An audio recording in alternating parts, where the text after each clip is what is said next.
আলমবাজার হিন্দি মাধ্যমিক উচ্চ বিদ্যালয় বরানগর বিজেপি প্রার্থী সজল ঘোষ সকাল থেকেই বুথে বুথে ঘুরে বেড়াচ্ছেন। এই বুথে একটি ভূতকে দেখতে পাওয়া গেছে, তাকে খুঁজে বেড়াচ্ছেন সজল ঘোষ। মমতা ব্যানার্জি বলে বৃষ্টি হলে নাকি তার শুভ। এবার ঠান্ডা ঠান্ডা কুল মমতা ব্যানার্জির বিদায় কুল। একটা হনুমান ঢুকেছিল এখানে। তো হনুমানটাকে খুঁজে পেয়েছেন? না, ল্যাচ কাটা ছিল। ল্যাচ কাটা? কেমন ল্যাচ কাটা? আছে একটা হালকা করে ল্যাচ কাটা। ধরে নেবো ধরে নেবেন?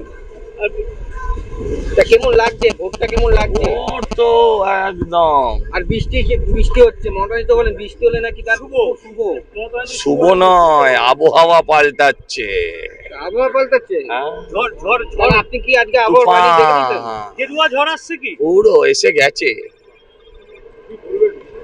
বৃষ্টির মতো কি বলবেন? এদিকে কি ঠান্ডা রাখার ব্যবস্থা করবেন? তাকে এদিকে ঠান্ডা রাখার।